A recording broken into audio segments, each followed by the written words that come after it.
Next question. Question says two short magnets of equal dipole moments m are fastened perpendicularly at their center as shown in the figure.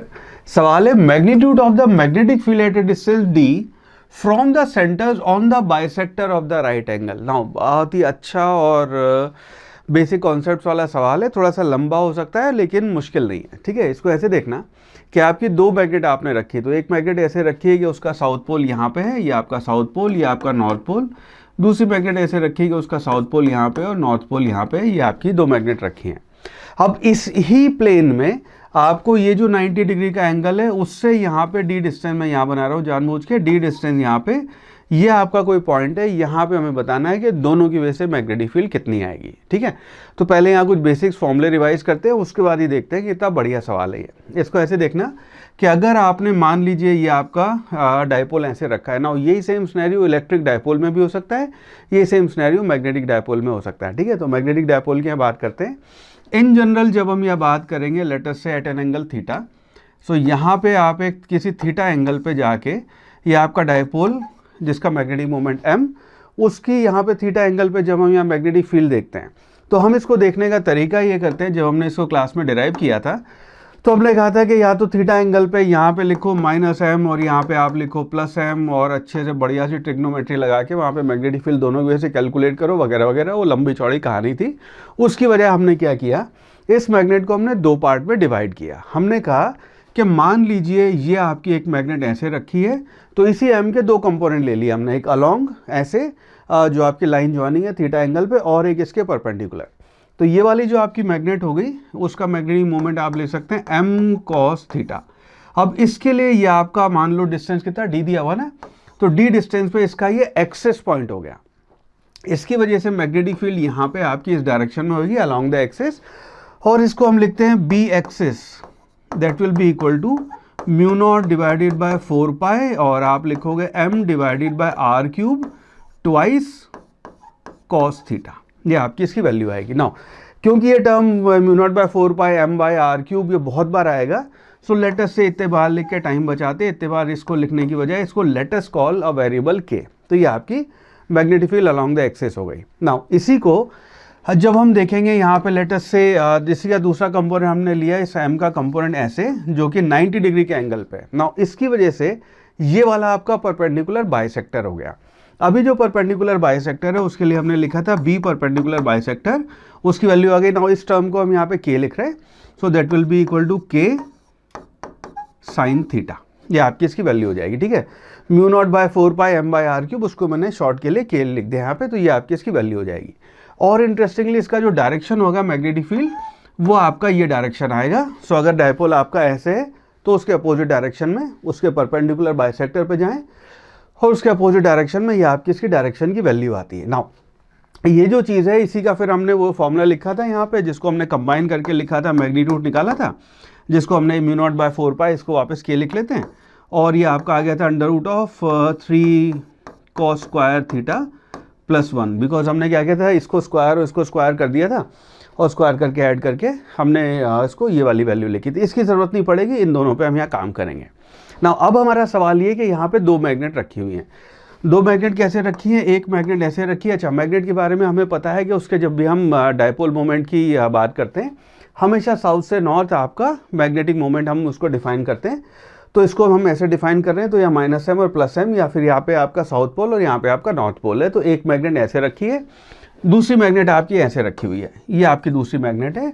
और अब हमें इस जगह पे यहाँ पे कोई आपका पॉइंट है, वहाँ पे उसकी वैल्यू बतानी है। ना इंटरेस्टिंगली है कि आप पहली मैग्नेट से देखेंगे तो थीटा जो हमने डेरिवेशन में यहाँ पे ये थीटा एक्यूट एंगल यहाँ पे बताया था, इस वाली मैग्नेट से ये आपका थीटा एंगल होएगा। तो दिस एंगल θ1 जो है उसको हम लिखेंगे, this will be equal to, यहाँ से यहाँ पे लिखोगे आप 180 + 45, ये आपका θ1 एंगल होएगा।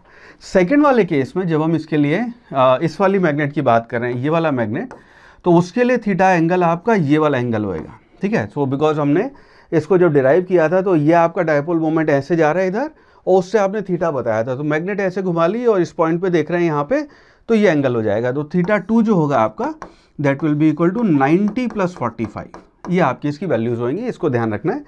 θ1 θ2 पे, और ये वाले फॉर्मूले अब हम यूज़ कर रहे होंगे। नाउ इसको अब हम जब एक एक करके दोनों की मैग्नेटिक फील्ड लिखते हैं और उसके बाद उसको दोनों को ऐड कर देंगे तो आपकी नेट रिजल्टेंट मैग्नेटिक फील्ड आ जाएगी, ठीक है।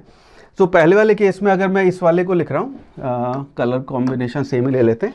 सो ये आपका लेट अस से फर्स्ट डाइपोल ऐसे रखा हुआ है, और इस केस में आप अब इस एंगल पे, इस जगह पे जाके डी डिस्टेंस पे, इस एंगल पे जाके आप मैग्नेटिक फील्ड देख रहे हैं। तो यहाँ पे एक चीज़ नोटिस करना, अच्छा थोड़ा सा ट्रिग्नोमेट्री को एक बार और रिवाइज कर लेते हैं।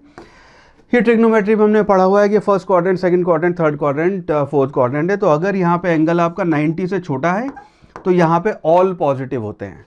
एंगल आपका 90 और 180 के बीच में है तो यहाँ पे आपका साइन पॉजिटिव होता है, और यहाँ पे लिख लो 90 से 180 के बीच में तो आपका साइन पॉजिटिव होता है, और 180 से 270 के बीच में तो यहाँ पे आपका टेन पॉजिटिव होता है। चौथे क्वाड्रेंट में यहाँ पे आपका कॉस पॉजिटिव होता है। तो ASTC ये चीज़ अपने को पता है।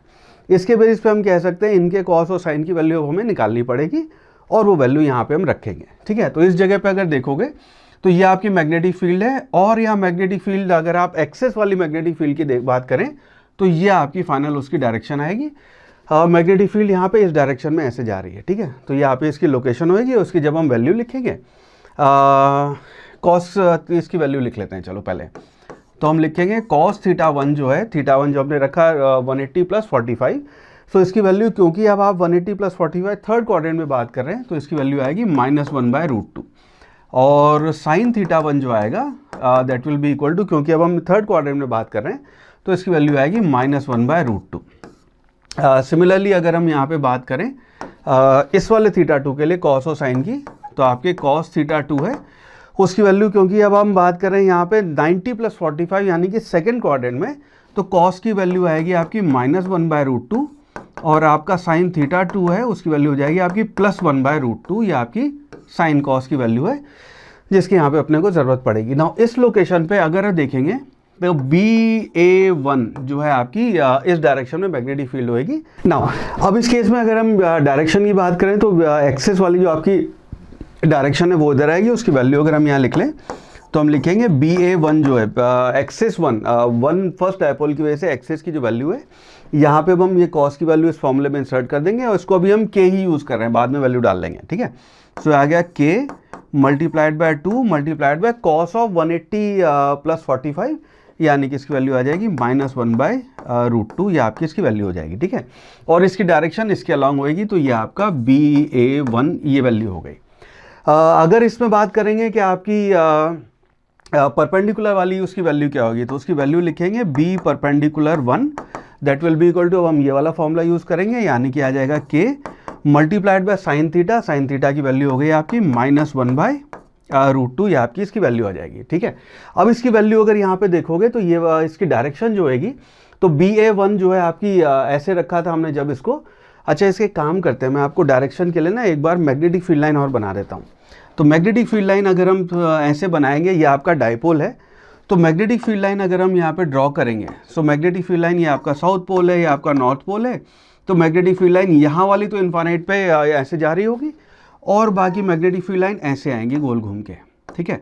और यहाँ पे मैग्नेटिक फील्ड लाइन ऐसे नॉर्थ पोल से बाहर निकल के ऐसे साउथ पोल पे ऐसे आपकी मैग्नेटिक फील्ड लाइन के ये लूप्स बन रहे होंगे, ठीक है।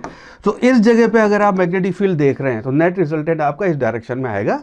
तो यहाँ पे जिस जगह पे देख रहे हैं ये एक्सिस वाला और इसका दोनों का कॉम्बिनेशन ऐसा होगा कि मैग्नेटिक फील्ड लाइन इस लोकेशन पे यहाँ पे आ रही होगी इस डाइपोल की वजह से। तो आपकी मैग्नेटिक फील्ड लाइन परपेंडिकुलर वाली इस डायरेक्शन में आ जाएगी।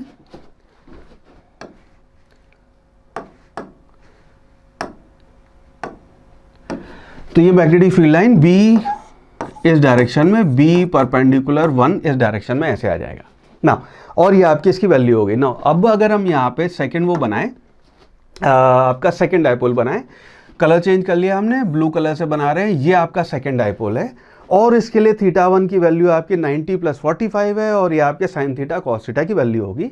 और इस लोकेशन पे देखेंगे तो ये आपका डाइपोल, ये आपकी लोकेशन है। एंगल जो है इस बार ये वाला आपका एंगल है, और इस पे आपकी जो मैग्नेटिक फील्ड की लोकेशन होएगी ना। अभी जो सेकंड वाला अपना डाइपोल है उसकी जो वैल्यू आएगी BA, इसका जो एक्सिस वाली आपकी जो वैल्यू आएगी वो सेम इस डायरेक्शन में, यहीं पे इस डायरेक्शन में आपकी BA2 की वैल्यू आ रही होगी एक्सिस के अलाउंग, बिकॉज यहाँ पे इस डायपोल के फिर आप जो दो कंपोनेंट लेंगे वो एक एक्सिस के अलाउंग और एक एक्सिस के परपेंडिकुलर, दो कंपोनेंट यहाँ पे लेंगे, तो उसकी मैग्नेटिक फील्ड की वैल्यू इस डायरेक्शन में आ रही होगी।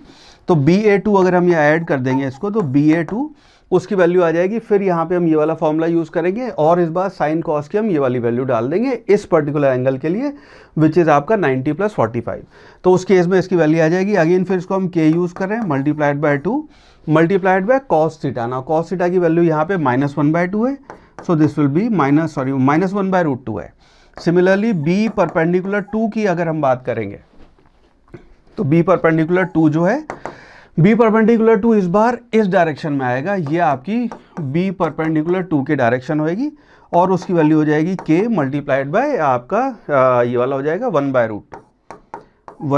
और यहाँ पे भी हमें दिख रहे हैं साइन से भी कैंसिल हो जाएगा, अदरवाइज ये दोनों जो वैल्यूज़ हैं आपकी ये एक दूसरे को यहाँ पे भी कैंसिल कर रही हैं।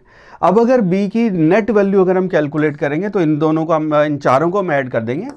सो B नेट जो आया, ठीक है, that will be equal to, इन चारों को जब हम ऐड करेंगे तो ये वाला कंपोनेंट जो है आपका, जानबूझ के मैं अलग अलग कलर यूज़ कर रहा हूँ so that you can see clearly, ये वाला कंपोनेंट इस वाले कंपोनेंट से आपका कैंसिल हो जाएगा और ये दोनों चीज़ें ऐड हो जाएंगी। So this will be equal to K multiplied by, इसकी वैल्यू आ गई, इसको और इसको जब आप ऐड करेंगे तो ये है आपका बन गया, दोनों सेम साइन के साथ हैं, इसकी वैल्यू होगी 2/√2 + 2/√2, ठीक है। तो ये आपकी 2/√2 + 2/√2 यानी कि 4/√2, यानी कि आपका 2√2 इसकी वैल्यू हो जाएगी। K की अगर आप वापस वैल्यू इंसर्ट कर देंगे तो आपका B जो है उसकी वैल्यू आ जाएगी μ0 divided by 4π multiplied by m divided by r³ multiplied by 2√2, ये आपका फाइनल आंसर होगा। विच मीन्स ऑप्शन 3 जो है μ0 बाय 4π 2√2 m/d³। अच्छा, यहाँ मैंने इंटरचेंजेबली D और R यूज़ किया है, जहाँ जहाँ पे R यूज़ किया है that should be D as per this question. So option 3 जो है that is the right answer.